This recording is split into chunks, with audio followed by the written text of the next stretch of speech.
Köşeler tozlu, hatire dolu. Hardadır o köhne, o tanış yolu. Zaman bir kuş tek uçup gitmişti. Ömrün payızında bahar bitmişti.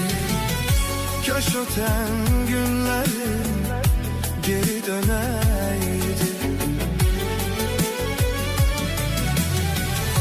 İçimde yanan bu ateş söneydi. Uşaklık ellerim, şirin sözlerim, o uzak yollarda daldı gözlerim.